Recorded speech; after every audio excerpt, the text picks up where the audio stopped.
Hola a todos, buenos días. Darles la bienvenida, ¿cierto?, a esta primera charla en el ciclo de las charlas que tenemos con Chiletec, las charlas de ciberseguridad, ¿cierto? Me gustaría saber si me escuchan bien, si pueden ir poniendo algún tipo de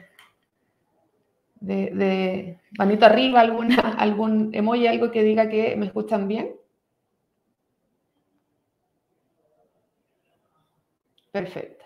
Aquí me van soplando, ¿cierto?, que se escucha bien. Vamos a partir en un minuto más para que se puedan ir conectando.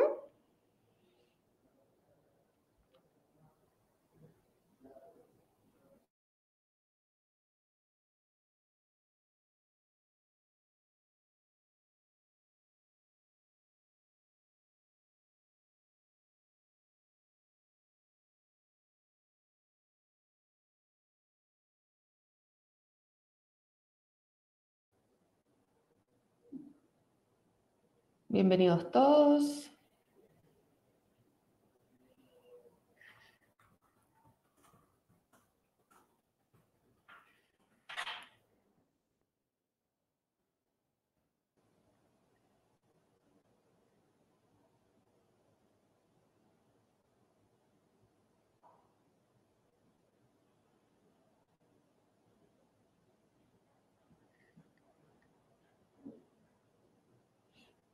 Bien, vamos a ir comenzando entonces para no atrasarnos con la charla de hoy.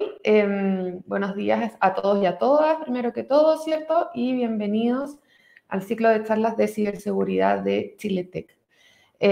Como saben, mi nombre es Viviana Oyarzún, yo soy psicóloga organizacional y cuento con más de 13 años de experiencia en temas de atracción de talento, lo que tiene que ver con el journey del candidato y cultura corporativa.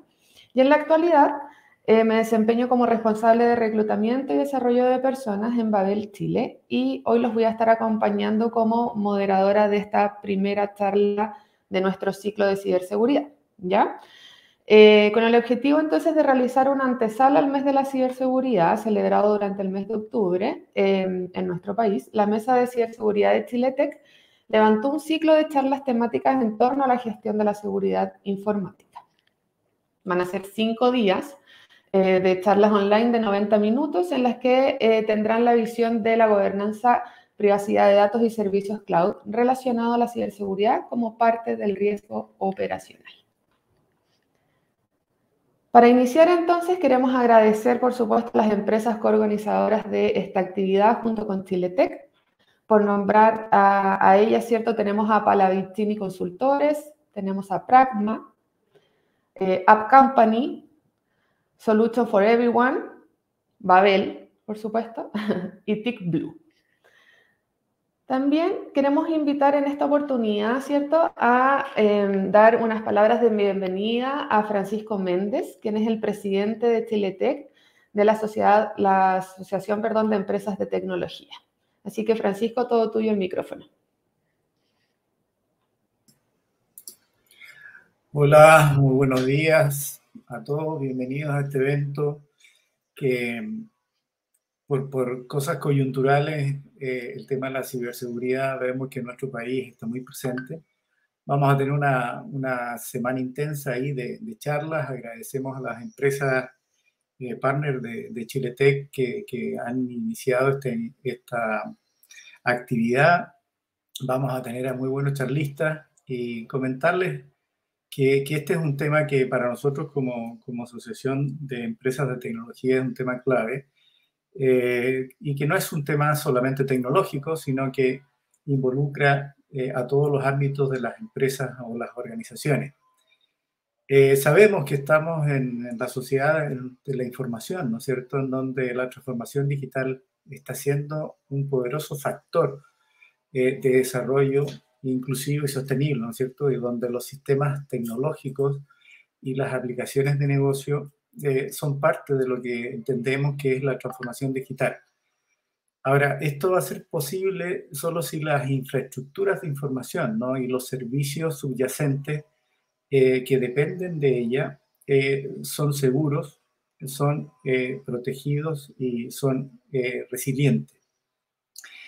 Hay un informe, ¿no es cierto?, del World Economic Forum que habla del reporte de riesgo global, y en el año 2001 presenta un mapa de los riesgos que enfrenta la humanidad hoy día. Y en los últimos años el tema de la ciberseguridad ha estado siempre presente dentro de los 10 primeros. O sea, estamos hablando de un tema y queremos estar discutiendo de un tema que es relevante hoy día para la humanidad.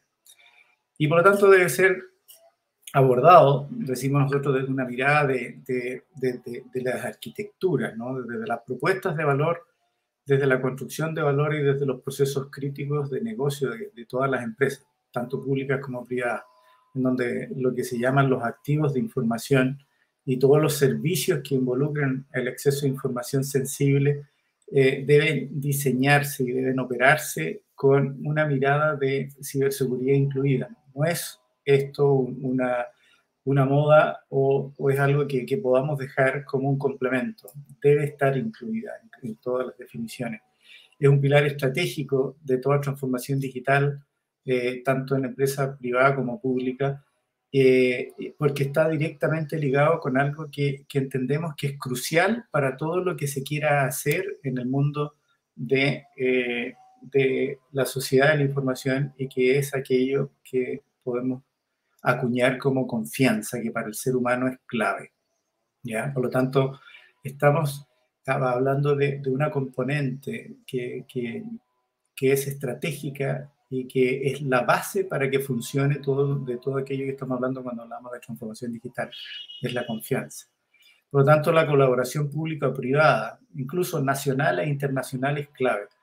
Las estrategias y los mecanismos de defensa país hacen la diferencia hoy en día. Si podemos hablar de un enemigo en este caso, ya no es tan obvio ni claramente identificable lo que son sus objetivos ni en los resultados esperados. Los ciberataques pueden venir de cualquier parte, ya sea del ciberespacio, no conoce fronteras, y cualquier cosa que se conecte a Internet en algún momento es algo que es vulnerable. Las ciberamenazas ponen en riesgo incluso las formas de vida, la economía, la democracia y los derechos humanos. Pueden ir desde el robo de datos a la paralización operacional de empresas o de estados, la destrucción de activos y finalmente el riesgo a la vida, por ejemplo, si se hace un secuestro de un sistema de salud como ocurrió en Irlanda. En Chile, la PDI nos informa de que hay 70 incidentes de ciberseguridad por segundo. Son más de 2.000 millones en los primeros 8 meses del año. Entonces estamos hablando de un tema que está tremendamente latente. Al 2020, el BID, en su modelo de madurez de las capacidades en ciberseguridad para las Naciones Unidas, nos sitúa débiles en un indicador de total 5. Nosotros estamos en 2 en los aspectos como respuesta a incidentes, protección de la infraestructura crítica, manejo de crisis, redundancia de comunicaciones, controles técnicos de seguridad, divulgación responsable. Divulgación responsable cuando estamos enfrentados a un ciberataque. Si bien es cierto, se está avanzando y hay temas que reforzar y concientizar, esperamos que instancias como estas, ¿no?, en donde se conversa el tema, en donde se comparten conocimientos, contribuyan a esto. Por otro lado, sabemos que como país estamos frente a la llegada de una ley, que es la 21.459, en donde se adecua la legislación a unas exigencias del Convenio de Budapest, que va a estar presente en las conversaciones, que ya cambia el nivel de involucramiento y la responsabilidad jurídica de las organizaciones y de sus ejecutivos, identificando 8 delitos que rigen a partir de diciembre del 2022. O sea, esto también le va a cambiar la forma de gestionar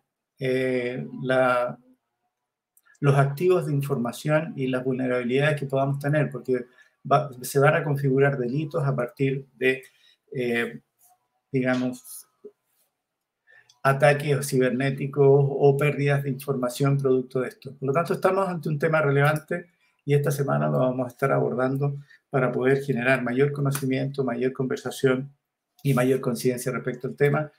Así que les agradecemos su presencia, esperamos tener muy buena participación y que este tema quede instalado sobre la mesa. Gracias. Bien, muchas gracias, Francisco, por esas palabras, entonces, para que todos concienticemos, ¿cierto?, de lo que significa la ciberseguridad. Antes de dar inicio, por supuesto, los queremos invitar a compartir sus comentarios, sus fotografías o lo que quieran compartir dentro de las redes sociales, etiquetándonos con el hashtag Ciberseguridad Chiletec, ¿vale? Así que idealmente que nos vayan ahí compartiendo sus comentarios, haciendo todo para que podamos mover socialmente este ciclo de charlas que es tan importante, sobre todo con temas de ciberseguridad. Bien, entonces para dar inicio a esta primera charla, el ciclo de la vida de los ciberataques, cómo operan los ciberdelincuentes, vamos a invitar a José Ramón Suárez, ingeniero en telecomunicaciones y diplomado en ciberseguridad. José Ramón cuenta con más de 15 años de experiencia laboral y actualmente se desempeña como gerente de operaciones de ciberseguridad y servicios gestionados en la oficina de Babel, Chile, ¿vale? Esta mañana José analizará el ciclo de vida de los ciberataques, teniendo en clara la secuencia de actividades que ejecuta un atacante para infiltrarse, ¿cierto?, con éxito en una red y exfiltrar datos, generando un daño irreparable al interior de la organización. Un tema muy, muy, muy importante que debemos tener todos claros, ¿cierto?, cuando hablamos de ciberseguridad. También les recuerdo que pueden ir dejando sus consultas en la franja de preguntas que se encuentra abajo en la pantalla. Luego, después de la charla de José Ramón, ¿cierto?, vamos a ir contestando las preguntas, así que los animamos a hacer las preguntas que consideren correctas, ¿cierto? Y luego, como les digo, va a ser contestada por José Ramón. Así que para no dilatar más esta presentación, ¿cierto? Bienvenido, José Ramón. Te dejo el micrófono, todo tuyo. Muy bien. Bueno, pues muchas gracias. Como como comentaba Viviana, os animo a dejar vuestras preguntas que serán, bueno, pues contestadas al final de la charla. Una charla que no debería durar más de 40 minutos y que de alguna forma sí que nos queremos reservar un tiempo para poder responder vuestras inquietudes, ¿no? Sí me gustaría empezar ya comentaros un poco por dónde vamos a viajar. Al final, en este viaje nos gustaría empezar en la mente, ¿no?, de un ciberdelincuente y ver cómo piensan de forma metódica o por qué distintas fases pasamos a través de un ciberataque. Y lo bueno que al conocerla desde ese punto de vista ofensivo, también vamos a proponer medidas para protegernos en cada una de las fases, ¿verdad? Al final es conocer al enemigo y poder utilizar esta información en nuestro favor y también desplegar planes, bueno, pues atingentes, ¿no?, a estas distintas fases, ¿no? A cómo piensa un ciberdelincuente, a las motivaciones que los mueven y también cuáles son los controles que deberíamos colocar, ¿no? No sé si me podéis ayudar a compartir o debería yo hacer algo. Perfecto. Bueno, pues muchísimas gracias, ¿no? Primero es comentar, ¿verdad?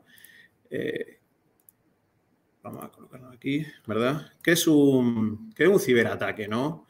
Al final, bueno, pues un ciberataque al final no deja de un ataque utilizando el ciberespacio y al final tiene un objetivo. El objetivo al final no deja de ser interrumpir, no dejar funcionar adecuadamente un sistema o, por qué no, destruirlo o controlarlo de forma maliciosa. O sea, es una actividad, en cierto modo, pues no autorizada. Y por qué no, al final se puede acabar con destruir los datos o robar la información. Estamos hablando del peor de los casos. Siempre estamos hablando del ciberespacio como tal, pero si os dais cuenta, también puede ser exportado o podemos de alguna forma traerlo desde el mundo físico. Y esto es lo que vamos a comentar, ¿no?, durante el día de hoy, ¿no? Al final, ¿qué le motiva? ¿Por qué un actor o un actor malicioso podría interrumpir el funcionamiento normal de una plataforma? ¿Por qué le interesarían mis datos? ¿Por qué querría destruirlos, verdad? ¿Qué es lo que les motiva, no? Pues al final, esas motivaciones vienen de alguna forma desde el ciberdelincuente en sí, ¿verdad? Si son estados, querrían mejorar su posición geopolítica estratégica. Si fueran organizaciones criminales, querrían un beneficio económico. Si fueran organizaciones privadas, ¿por qué no el ciberespionaje, obtener información, ganar una posición de ventaja en la industria? Bueno, vamos a los terroristas, ¿verdad? Lo que quieren es crear desasosiego, influir en las decisiones que se toman en el país como tal. La propaganda también se puede utilizar dentro de un ciberataque. O, ¿por qué no, implantar una ideología dentro de la población también a través del miedo? Después pasamos a lo que son los cibervándalos, ¿no? Jóvenes que pueden estar experimentando, quieren evidenciar vulnerabilidades, ganarse notoriedad, ¿por qué no divertirse? Y por último, los insiders, las personas que podemos tener en nuestra organización, que probablemente sean el mayor desafío, esos empleados que pudieran estar descontentos, que pudieran requerir venganza, un beneficio económico, también tener motivos ideológicos dentro de nuestra propia organización.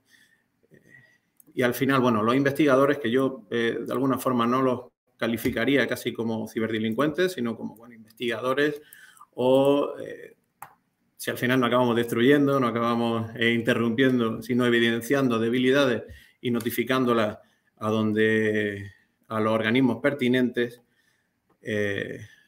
al final puede estar la barrera, ¿no?, entre lo que puede ser un ciberdelincuente, un hacker o un investigador, ¿no? Os animo, como digo, a ir dejando las preguntas, ¿verdad? Y podemos pasar, ¿no?, al siguiente punto, que es al final una anatomía o un ejemplo de un ciberataque. Vamos a ver las distintas fases. Un ejemplo muy sencillo y después vamos a ver cómo lo modelamos precisamente para crear un marco de trabajo, ya que se pueden exportar distintas fases, se pueden obtener patrones de cada uno de los ciberataques y de alguna forma modelarlos. A todos nos suena esto, ¿verdad? Empieza por el eslabón más débil, que es la persona, donde mediante un phishing capturamos las credenciales. Aquí el usuario, el ciberdelincuente como tal, empieza a hacer una investigación en la red, ¿verdad? Empieza a detectar qué servidores pueden ser más importantes, menos importantes, más vulnerables, menos vulnerables. En este caso, está a través de esa VPN, de esas credenciales de VPN, intentando tocar cada uno de los sistemas internos de la compañía. Descubre un servidor y aprovecha que a ese servidor le faltan parches importantes de seguridad. Aprovecha esa vulnerabilidad, una vulnerabilidad grave, y consigue las credenciales de la máquina mediante, bueno, un exploit. Desde ese punto, cuando está dentro de la máquina, utiliza esas credenciales que yo utilice para hacer una copia de la base de datos. Ahora mismo, todo este ciberdelincuente tiene las bases de datos de clientes o de pago de la compañía. Recordamos que todo empezó habiéndole entregado de forma, bueno, no voluntaria o mediante un ataque de ingeniería social a un usuario malicioso las claves de la compañía, las claves de la VPN de la compañía. El ciberdelincuente decide copiar el backup, filtrar la base de datos y al final, como regalo, encripta la base de datos y pide un rescate.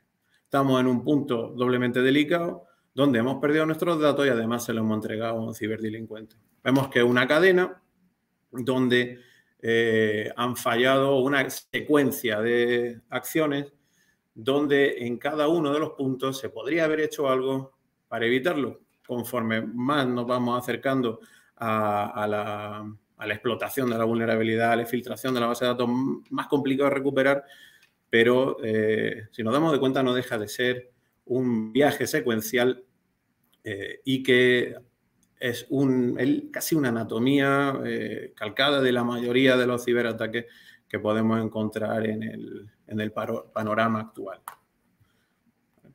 Desde ese punto se han utilizado frameworks que precisamente como el Cyber Kill Chain, donde hablamos desde el punto de vista de un atacante. Siempre este Cyber Kill Chain explica el procedimiento típico que siguen los ciberdelincuentes para completar un ataque con éxito. Y es súper importante, está tratado desde el punto de vista del ciberdelincuente.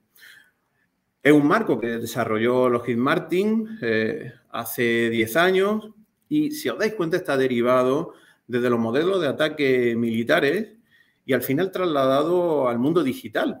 Al final siempre nos hemos centrado mucho en nuestra defensa, nos hemos encerrado en nuestro castillo, en nuestro bastión. Y de alguna forma este tipo de modelos nos ayuda a entender cómo piensan los ciberdelincuentes. Y además, como está colocado de una forma muy secuencial, además muy sencillo exponer a los directorios, a gente no tan eminentemente técnica, cómo de cerca hemos estado, tal vez en un ciberataque, de haber sufrido al final esas consecuencias catastróficas, ¿no? De alguna forma. ¿Vale? No todos los ataques aplican estos pasos, pero la mayoría de los ataques utilizan a menudo, como no, desde el segundo hasta el final paso. Este modelo también se utiliza principalmente porque, como siempre comento, siempre estamos encerrados en nuestro bastión, estamos encerrados de alguna forma proponiendo mejoras muy centradas en tecnología dentro de nuestra infraestructura, pero es importante saber que también debemos de contar con el factor humano. Y si os dais cuenta, en esta parte de reconocimiento, como por ejemplo hemos visto en el anterior paso, en el anterior ejemplo, el ciberdelincuente detectó, no empezó a detectar la infraestructura tecnológica, no empezó a hacer un análisis exhaustivo del perímetro, de la nube, de la infraestructura, empezó a centrarse en las personas. Los ciberdelincuentes esperan que le den la clave, que un usuario le proporcione la clave antes que ir a buscarla él mismo. Entonces, este ciclo de vida de ciberataque es doblemente positivo, que se incorpore o que se utilice como framework, principalmente porque es muy sencillo, se coloca de una forma muy simplista, es muy sencillo explicarlo en los directorios, se puede utilizar casi como para dar una visión general del estado de la ciberseguridad de la compañía, y además incluye en esta cadena al factor humano.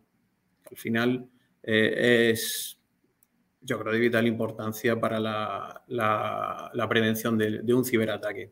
Y además está al principio de la cadena, ¿no? ¿Vale? Vamos a exponer en cada paso las consecuencias para completar en cada fase las consecuencias que supone completar cada paso.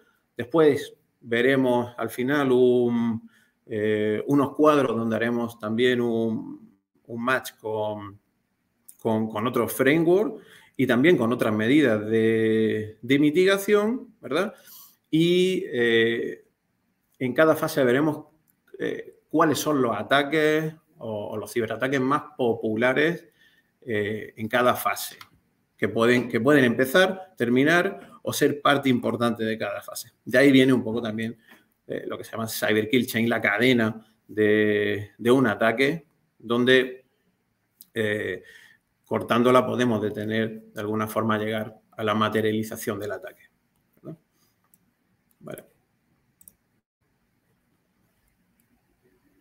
Bueno, principalmente todos los ataques empiezan con reconocimiento. Comentamos que estamos desde este framework se hereda del mundo militar, ¿verdad? Y al final, si queremos lanzar un ataque, tenemos que planificar, ¿verdad? Los ciberdelincuentes planifican sus ataques. Y además no solo investigan los objetivos tecnológicos, sino también, principalmente, además, los objetivos humanos. Traen información pública de los empleados. ¿Para qué? Para, como hemos visto, para que al final nos acaben dando la clave. Y al final también escanean, como no, las redes en busca de vulnerabilidades, servicios, aplicaciones que se puedan comprometer. Todo depende también del objetivo.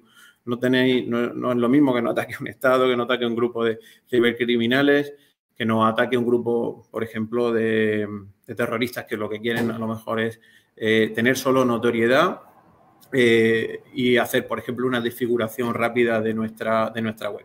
Pero todo empieza por el reconocimiento. Y en ese reconocimiento es importante, es muy importante que tengan en cuenta que están las personas.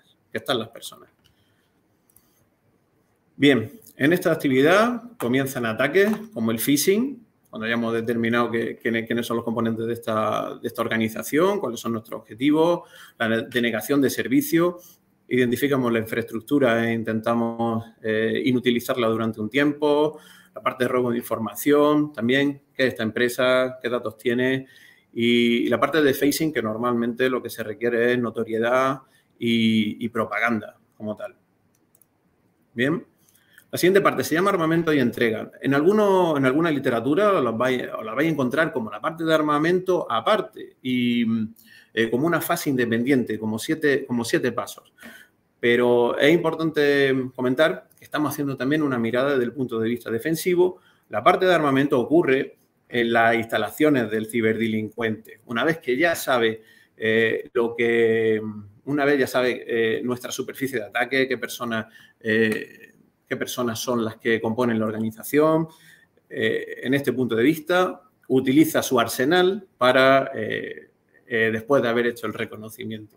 Su arsenal de malware, su arsenal de su kit de exploit, etcétera, ¿no? En este caso, por ejemplo, uno de los casos más habituales es que, bueno, pues puede optar por enviar un phishing especialmente diseñado para uno de las personas que componen la organización que ha detectado en el reconocimiento, ¿no? Y, como no, también comprometer ya directamente plataformas que han podido estar identificadas en el paso anterior. ¿Cuáles son las fases que pueden comenzar en este ataque? Pues en esta fase, pues, principalmente los ataques de spam, donde identificamos las personas de una organización y directamente enviamos a ciegas, ¿verdad? Y también el ransomware as a service, donde, teniendo una buena superficie de ataque, o sea, objetivos a los que lanzar los ataques, podemos empezar a nutrirnos ya de una base de datos, ¿verdad? De una base de datos de posibles atacados. Una vez que ya conocen una vez que ya conocen los atacantes, nuestra superficie de ataque, las personas que componen la organización, las vulnerabilidades que afectan a nuestros sistemas, ya pueden empezar a aprovechar las vulnerabilidades que pueden estar dentro o fuera de la organización. Aquí es cuando el usuario ha utilizado ya su kit y ya ha tenido éxito dentro de la organización. El objetivo es tener el control de al menos un sistema. Aquí ya, por ejemplo, han acabado ataques como el de phishing de una web, donde no han desfigurado completamente una web, o donde ya han podido filtrar información como tal. Pero aquí es importante, en este punto, las medidas que se pueden colocar son eminentemente tecnológicas y también medidas de prevención. Aquí ya han aprovechado vulnerabilidades de nuestros sistemas. Una vez que ya están dentro, lo que van a intentar es crear, de alguna forma, persistencia. Se van a intentar quedar con nosotros los ciberdelincuentes para, una vez ya dentro de la red, poder hacer movimientos laterales, poder detectar más sistemas, más datos, crear el máximo daño posible. Es un poco el radio de impacto, aumentar el radio de impacto de este ciberataque. Tened en cuenta que un atacante con puertas traseras, con estas puertas traseras, al final puede crear cuenta de nuestro dominio, puede ya modificar procesos en el sistema, crear persistencia, como decimos, ¿verdad? Y precisamente de servidores que pudieran ser, como el directorio activo, servidores importantes, ¿no?, de nuestra organización o preciados, donde podemos tener datos de usuarios, datos de clientes, ¿verdad? En este caso es uno de los pasos más importantes de un ransomware, precisamente porque ya se está hablando del escalado de privilegios, ¿verdad? Aquí también en esta fase, pues pueden acabar ya ataques como el cryptojacking, donde lo que quieren los ciberdelincuentes al final es apoderarse de la capacidad de procesamiento de nuestros sistemas. La siguiente fase. Nos quieren controlar desde fuera nuestros sistemas. Van a establecer un canal de comando para, de alguna forma, controlar de forma masiva los servidores a los que han podido obtener acceso. ¿Vale? Esto es importante porque, de alguna forma, se puede crear un impacto coordinado y simultáneo en todos los servidores infectados de nuestra organización. En este caso, ¿en qué significativa esta fase? Por ejemplo, en que nuestra red de nuestros computadores de nuestra compañía pueda participar en una denegación de servicio masiva a un tercero. Y además estemos participando nosotros mismos en una actividad ilegal hacia un tercero. O en la denegación de servicio de todo nuestro sistema informático, ¿no? Al final, lo que se llama acción o ejecución es el culmen del ataque, del ciberataque, y aquí se habrá comprometido al menos o la confidencialidad porque no habrán infiltrado los datos, la integridad porque es posible que hasta nos lo hayan encriptado, o la disponibilidad de los mismos, ¿no? Y bueno, también, aunque se ha comentado que es una cadena, al final también es algo cíclico. Es posible que a partir de aquí, una vez que hayan hecho el daño, empiece también los movimientos laterales, aunque pueden haber aparecido en fases anteriores. Aquí también comentaros que en esta fase ya sí que debemos de tener medidas efectivas de recuperación, de contención y de forense, porque aquí el daño ya se ha hecho. Ya ha habido un uso ilegal o un uso ilegal de nuestros sistemas, de nuestros datos, etc.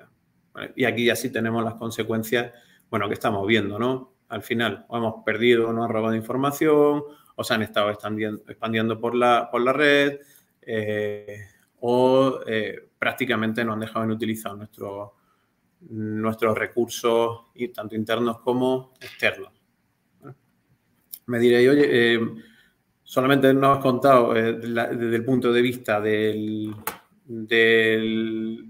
ciberdelincuente, nos has contado cosas terribles, ¿no? Pero si os dais cuenta es algo muy, muy secuencial que también tenemos que ver por capas, ¿no? Debemos de expandir, digamos, nuestro esfuerzo en la detección y en la contención de cada una de las fases, ¿no?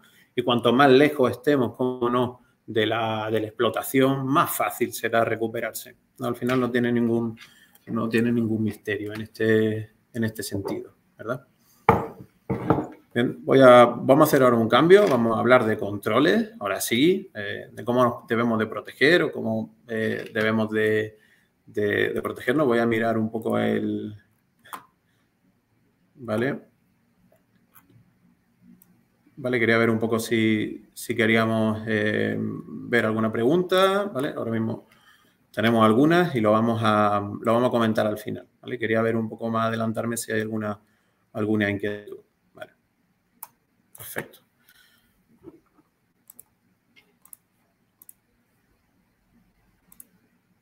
Estamos acá. Perfecto. En este caso, podrían haber muchos más controles, pero si os dais cuenta, estamos proponiendo una seguridad por capas. Es muy importante esto. No hay que centrar los esfuerzos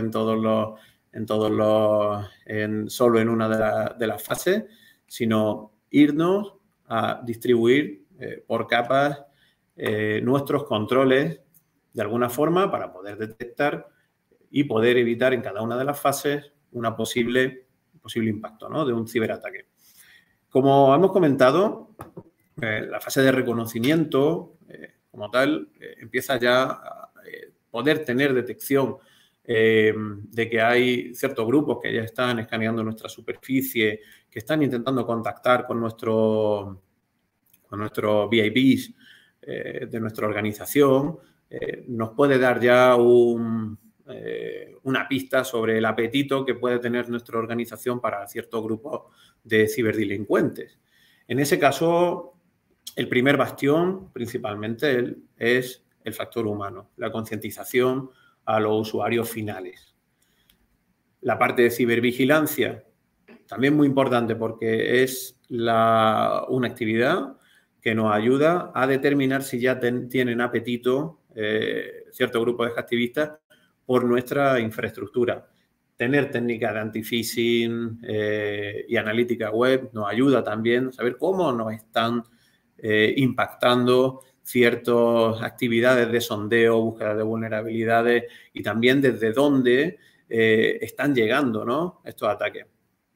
Y algo muy básico, pero que siempre me gusta recordarlo, tener un inventario actualizado. Muchas veces ha ocurrido que los ciberdelincuentes han descubierto la red, han descubierto nuestros activos, la importancia de nuestros activos mucho mejor que las mismas organizaciones. En esta primera fase, centrémonos en el factor humano. Es una de las potencias también de del Cyber Kill Chain. En armamento y entrega, una vez que nos ha llegado ese phishing, una vez que nos están, que ya hemos recibido las primeras indicaciones de que somos apetecibles para un ciberdelincuente, en este caso también colocamos la concientización como una parte importante. ¿Por qué? Pues porque en este caso lo mismo que un usuario debe de saber reaccionar ante la llegada de un phishing, también debe de saber reaccionar cuando ha caído en el phishing. Eso tiene que estar muy bien procedimentado. Y en este caso, visibilidad. A partir de ahora, lo que necesitan las compañías es visibilidad. Saber si se ha explotado una vulnerabilidad en el perímetro, saber si ya están en la red y, como no, saber si han llegado al endpoint, ¿verdad? Hacia el computador ya de ese usuario. En explotación, al final, ¿qué explotan? Terminan explotando vulnerabilidades, ¿verdad? Al final, en ese sentido, un buen programa de gestión de vulnerabilidades es indispensable para poder tener controladas y, por qué no, tener un inventario de las vulnerabilidades más graves de nuestro sistema y qué planes tenemos para mitigarlas en ese sentido. En el peor de los casos, si se hubiera podido explotar una vulnerabilidad, lo que queremos es contener el ataque. En ese caso, lo que queremos es tener nuestros servidores bien bastionados y que un posible usuario, un malicioso, si es que ha conseguido tener éxito en el ataque, no puede expandirse en la red. Queremos cortar la cadena. Eso es lo que queremos hacer. Tener gestión de cuentas privilegiadas, súper importante, porque después los usuarios maliciosos lo que quieren es escalar privilegios, esa gestión de parches y, otra vez más, visibilidad con un 100. Cuando ya no han instalado y han podido explotar la vulnerabilidad, no han instalado y quieren, como decimos, aumentar privilegios. Controlemos las aplicaciones, tengamos una lista blanca de aplicaciones. Esto se va a repetir en los siguientes pasos, porque solamente dándole la vuelta, digamos, hacia nuestro esquema de confianza, no teniendo confianza en nada, ¿verdad? Y teniendo solamente las aplicaciones concretas en listas blancas, es como vamos a evitar que se instalen aplicaciones que no queremos, ¿verdad? Y, cómo no, otra vez, visibilidad, seguridad del perímetro, seguridad en la red, un anti-malware ya basado en inteligencia artificial más sofisticado, ¿verdad? Y visibilidad de lo que está pasando dentro de nuestros servidores con los IDS basados en host, donde podemos identificar procesos que no deberían estar, procesos distintos o integridad incluso de archivos, ¿verdad? En el siguiente paso, uno de los indicadores mayores de compromiso es que, por ejemplo, nuestros equipos internos estén intentando hacer contacto con una red de botnet, una red donde haya equipos de baja reputación y además estén iniciando esa conexión ellos mismos. Por eso tenemos que tener ojos en el perímetro, en la red y también en esos mismos hosts. Es uno de los mayores indicadores de compromiso y no tan difícil de identificar, ¿verdad? Y una vez ya que estamos a punto de que explote la bomba, ¿no? Si me lo permiten la expresión, en este caso debemos de pensar también en recuperarnos. Por eso debemos de tener los logs, debemos de tener auditoría de los mismos para saber realmente si han ganado persistencia, si el ciberdelincuente se ha implantado en en otros puntos de nuestra organización. Por eso debemos tener planes de contención, recuperación y, como no, de forense. ¿Vale? Entonces, bueno, hemos visto ya cómo ha pensado cómo piensa el atacante, qué controles podemos colocar en cada uno de los estados de este ataque, ¿verdad? Y si os dais cuenta, al final, algo que quiero de alguna forma dejar claro, es que es mucho más sencillo trabajar en la prevención que en la reacción, pero nunca debemos dejar de lado la parte de recuperación, ¿no? Debemos de saber de alguna forma contestar esa pregunta que muchas veces nos han hecho los directorios. Bueno, ¿y esto que le ha ocurrido a esta empresa nos podría pasar a nosotros, verdad? Esto al final no deja de ser un match con framework que ya conocéis, como puede ser NIST. ¿Verdad? Tenemos que identificar, por eso comentaba lo del inventario, ¿verdad? Tenemos que empezar a tener un buen programa de gestión de vulnerabilidades. Tal vez no necesitemos, podemos más para empezar, ¿verdad? Tenemos que tener ojos, como no, y también tenemos que tener de alguna forma bien procedimentados nuestros procesos de gestión de incidentes, ¿verdad? Debemos de saber responder y, como no, en el peor de los casos, recuperar. Para acabar, bueno, algunas conclusiones, ¿verdad? Y al final, bueno, pues acabar reforzando lo que hemos venido comentando en estos minutos. Los primeros pasos de la cadena siempre comienzan con el usuario, usualmente comienzan con el usuario. Los ciberdelincuentes confían ya más en las técnicas de ingeniería social que realmente los mismos scripts maliciosos, ¿no? que se pueden implantar dentro de nuestros servidores vulnerables. Se coloca en forma de cadena porque así nos podemos preguntar cuál es nuestro punto débil. Tal vez, a lo mejor, mientras estaba hablando, algunas veces cuando he comentado esta charla, he dicho, oye, pues no tengo tan claro que me pueda recuperar o no tengo tan claro de que sepa realmente que estoy recibiendo phishing directamente diseñado para mi organización. En ese sentido, al tener una cadena, nos puede dar una sensibilidad de cuál es el punto en el que debería invertir más y moverme mucho más hacia el inicio de la cadena. Por eso decimos, vayamos a lo básico: inventario, visibilidad y recuperación. Observa los controles, observa tu perímetro, observa si ya han intentado implantar un malware, mira si lo estás evitando, efectivamente, y muévete cuando ya tienes superado, por ejemplo, tienes tu perímetro bastionado, tienes tu host bastionado, muévete más al principio de la cadena. Empieza con los planes de concientización o incluso muévete fuera de tu infraestructura.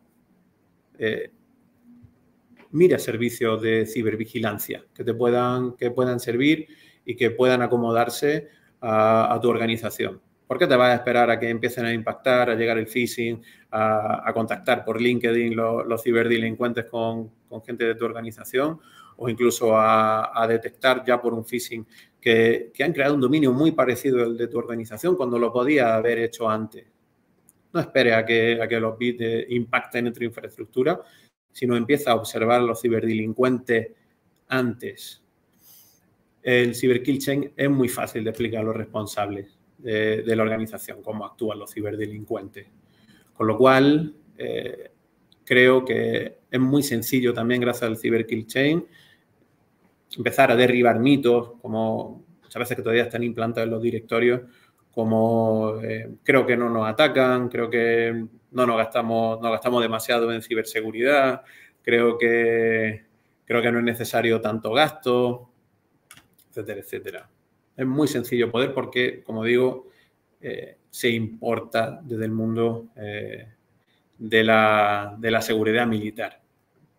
Y bueno, solamente dejaros esta frase que es muy conocida, pero al final los cibercriminales solamente tienen que acertar una vez. y nosotros no podemos fallar nunca. Este es uno de los principales frases que nos deberían también ayudar a conseguir el presupuesto necesario y además a tomar el peso necesario, que vuestros directorios tomen el peso necesario al panorama que hay ahora mismo en cuanto a ciberseguridad y a amenazas principalmente. Bueno, con esto termino, así que si tenéis alguna pregunta, por aquí estoy disponible. Bien, muchas gracias, José Ramón, por esa presentación. La verdad es que es muy interesante ver este ciclo, ¿cierto?, de los ciberataques. Hay un par de preguntas que vamos a moderar, ¿cierto? Igual primero animar a la gente a que las preguntas las hagan en la barra lateral, donde dice preguntas, y no en el chat porque se van perdiendo. Entonces, mejor hacerla siempre en la parte lateral donde dice preguntas, ¿ya? Antes, vamos a contestar una pregunta anterior que hicieron antes de tu charla, José Ramón, que tenía que ver con un informe que mencionó Francisco al inicio de la presentación, o sea, cuando dio las palabras de bienvenida. Y el informe se llama World Economic Forum, Reporte Global de Riesgos 2021 de Global Risks Report 2021. ¿Vale? Entonces, para la persona que preguntó, ahí está el nombre de este informe. Con respecto a tu presentación, José Ramón, nos llegaron un par de preguntas, así que también ahí animar a las personas a que recuerden dejar sus preguntas en el costado lateral, donde dice preguntas, y no en el chat.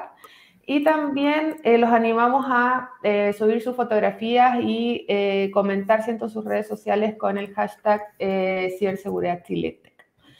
Bien, una de las preguntas que se realiza en el chat, en este caso, que fue una de las preguntas que dejaron, ¿cierto?, por Luis Tapia, pregunta si acerca de la nueva ley informática de Chile, si sanciona las actividades de hackers éticos. Sí, creo que, Luis, esto puede ser una pregunta buena para mañana, que está el senador por aquí. Y yo creo que se podría montar bueno, de alguna forma, un buen foro de intercambio de impresiones. Al final, como nosotros como también potenciadores de la investigación y demás, al menos yo personalmente, si os dais cuenta, he intentado utilizar la palabra ciberdelincuente en toda mi presentación. Porque para mí un hacker es alguien que de alguna forma intenta utilizar o intenta dar uso a una plataforma, a un sistema, o lo que sea, de forma distinta a como estaba diseñado. Son personas ingeniosas que piensan fuera de la caja. Para mí eso al final no es un hacker, pero no es un ciberdelincuente. Entonces, sería algo, parece más de semántica que otra cosa, pero para mí las actividades de investigación no deberían estar sancionadas en ese sentido si se lleva bien, si se aterriza bien la actividad. Ciberdelincuente ético yo creo que no existiría, así que, pero yo creo que mañana también vamos a estar por aquí presentes, así que podemos charlar tranquilamente, que tenemos una semana bastante interesante, ¿no?, en cuanto a, ¿verdad? Bien. Gracias, José Ramón. Igual es importante eso de la semántica porque es muy distinto hablar de ciberdelincuentes a hablar de, por supuesto, hackers éticos que quizás también nos ayudan a detectar esas fallas que podemos tener en el sistema, dándonos las alertas necesarias, ¿cierto? En cambio, ciberdelincuente claramente no es para eso que lo usa. Tenemos otra pregunta acá, José Ramón. Dice, ¿en qué fase piensas que es óptimo detener el ciberataque? Vale, bueno, lo hemos repetido de alguna forma durante la presentación, pero efectivamente, como hemos podido ver, cuanto antes detengamos el ciberataque, menos impacto va a haber dentro, va a existir dentro de nuestra infraestructura. Con lo cual, trabajemos más en medios de prevención que en medios de recuperación.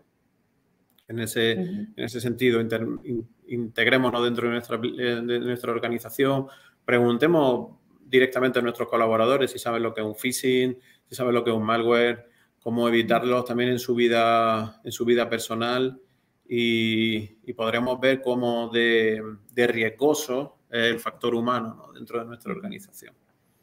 Perfecto. ¿Cuánto tiempo se demora un ciberdelincuente en poder hacer un ataque? En este caso, entre el phishing, todo lo que comentaste, ¿cierto? ¿Cuánto es el tiempo que se demora un ciberdelincuente? Es bastante relativo, sobre todo depende de los controles y cómo de riesgoso, como digo, sea nuestra organización en ese sentido. Por ejemplo, uno de los últimos ciberataques, los más sonados, por desgracia, que ha habido ahora en Chile, prácticamente vemos como en unos minutos filtran la base de datos de correo electrónico, ¿no? Todo depende ya digo, de nuestras vulnerabilidades, de cómo de interesantes seamos para la organización, pero ten en cuenta las vulnerabilidades más conocidas y más fácil de explotar. Prácticamente ya existen toolkits, herramientas para que cualquiera al final pueda explotarle y ganar notoriedad o de alguna forma integrarse dentro de nuestra organización. Perfecto. Aquí Rodrigo Vidal pregunta si el framework que recomiendas es NIST o podría ser una mezcla de framework dependiendo del nivel de madurez. Muy buena pregunta. NIST creo que al menos es un framework que ayuda mucho, es muy entendible como hemos podido ver.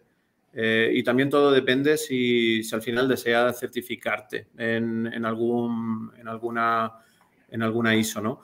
En este sentido, nosotros solemos trabajar con mixes, NIST, CIS o ISO como tal.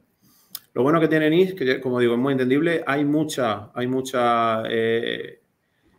literatura que además está muy bien bajada hacia el mundo técnico, con lo cual al menos podría empezar por NIST precisamente por la cantidad de literatura que hay. Pero también depende de lo que queráis proteger. Ten en cuenta que NIST está diseñado para infraestructura crítica, ¿verdad?, por el gobierno además de Estados Unidos. Entonces también debes de preguntarte si tu organización es de alguna forma adaptable, ¿no?, a NIST, ¿no? La práctica nos dice que probablemente sí, pero no hay que implantar framework por implantar y que también habría que hacer un pequeño assessment de tu organización, ¿no? Perfecto. Ahí Rubens Gómez pregunta si existe algún modus operandi finalmente sobre la manera que están usando las empresas en Chile para, o sea, a las empresas, si existe de estos ciberatacantes, ¿cierto? ¿Existe algún modus operandi para poder robar los datos de las bases de datos? O sea, ¿existe como que quizás un perfil o algún procedimiento que usen los ciberatacantes para poder hacer este robo de datos? Principalmente hay que estar atentos simplemente principalmente al final, ¿qué es lo que quiere un ciberatacante? Entrar rápido y salir con el botín, ¿verdad? Debemos nosotros de rebajar también el apetito de los ciberdelincuentes hacia nuestra infraestructura. ¿Cómo? Teniéndola bien controlada y también de alguna forma reduciendo la superficie de exposición de los ataques. Sobre si existe un modus operandi como tal, por desgracia no existen no existe una colaboración tan estrecha entre empresas. El CSIC yo creo que hace en ese sentido un buen trabajo, con lo cual también os recomiendo estar atentos principalmente a las vulnerabilidades que más se puedan estar explotando durante el último tiempo. Hay foros precisamente ya donde te comentan ya si una vulnerabilidad ya está dentro de un toolkit o si está siendo explotada de forma masiva por ejemplo,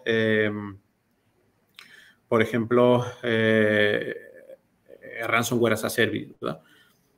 Entonces, bueno, esto precisamente esa pregunta al final también pone de manifiesto que deberíamos tener una unidad mayor en el compartimiento de información, IOCs, a nivel país. Perfecto. A modo ya como para ir cerrando, vamos a hacer las 3 últimas preguntas, José Ramón, que se puso interesante esta conversación, ¿cierto? Entonces, a medida que vas conversando, más preguntas van saliendo. Pero recuerden que tenemos toda la semana también dedicada a la ciberseguridad, por lo tanto, ahí también podemos ir respondiendo las distintas preguntas que salgan en las otras charlas. Aquí Lorenzo San Martín pregunta, ¿qué herramientas tecnológicas recomiendas para identificar vulnerabilidades en la infraestructura TI de una empresa?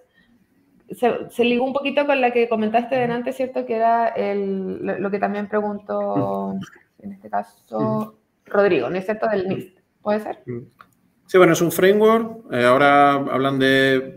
Bueno, no me gusta hablar de infraestructura, de software o de una plataforma concreta, pero sí busca plataformas que te den salir ya, que salgamos un poco de ese análisis de vulnerabilidades one shot que hacemos cada cierto tiempo y centrémonos en análisis de vulnerabilidades continuos. Por eso hablaba en la presentación de un programa de gestión de vulnerabilidades, donde podamos identificar nuestros activos, cómo están afectos, cómo además esas vulnerabilidades van mutando con el tiempo, porque una vulnerabilidad que detectamos hace un mes, puede ser que a final del mes, que pensábamos que el impacto podría ser medio, al final del mes o al mes y medio puede ser crítica.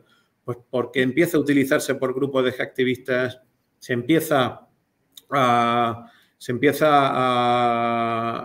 utilizar activamente, se populariza.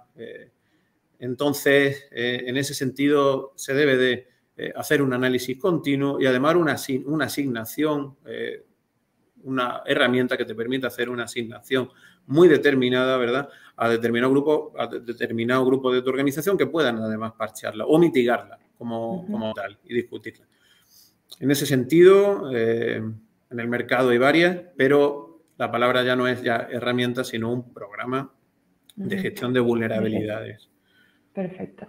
Aquí también hay una pregunta que tiene que ver con algo que es noticia a nivel nacional. Dicen que fue atacado, ¿cierto?, el Poder Judicial y si existe quizás alguna escalada de ataques a las instituciones del Estado.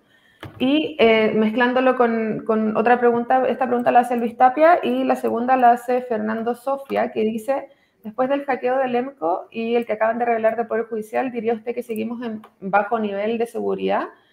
Señalado en la presentación, no solo vamos empeorando. Entonces, si existe primero una escalada de ataques a las instituciones del Estado y por segundo lugar, si en qué nivel finalmente, entiendo, de madurez tenemos los temas de ciberataque en nuestro país. Pues por desgracia, oye, lo del Poder Judicial es que era mientras estaba hablando, estaba hirviendo el chat, por desgracia, vamos.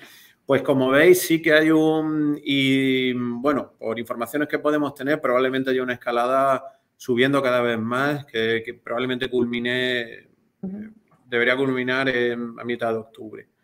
Entonces, bueno, por ejemplo, lo de ENCO vimos que fue una vulnerabilidad que era muy conocida, que llevaba ya tiempo siendo explotada, que era un proxy shell que está muy documentada y como digo, es de dominio público la forma en la que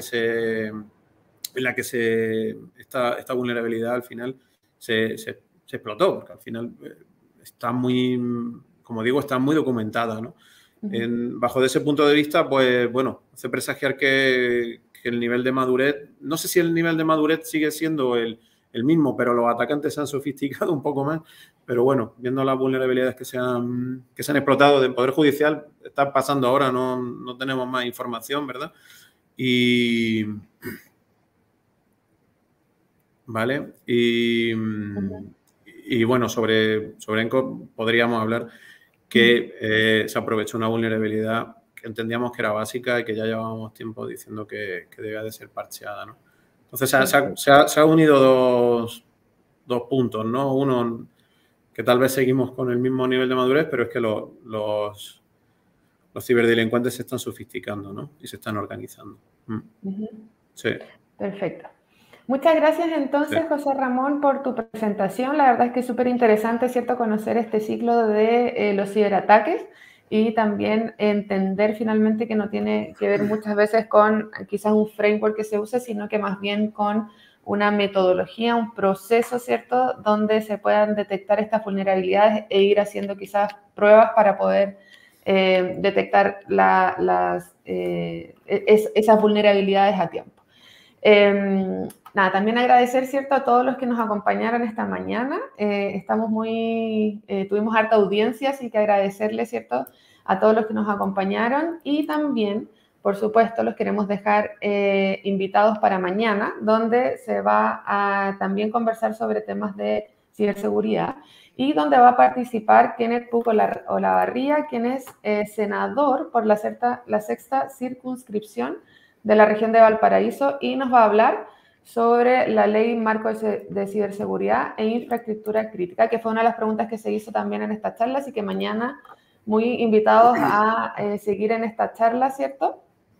Y la va a dar junto al líder de la mesa de ciberseguridad de Chiletec, César Pallavicini, y van a analizar, ¿cierto?, cómo afecta esta ley al sector privado y público y por qué las empresas deben prepararse con tiempo y qué relación tiene la política nacional con ciberseguridad. También ahí es muy importante, ¿cierto?, que estemos al corriente de las leyes para que podamos ir haciendo las cosas bien desde un inicio. Y también les queremos informar que todas las charlas van a quedar disponibles, ¿cierto?, en el canal de YouTube de Chiletec, el cual pueden buscar como @chiletec.org.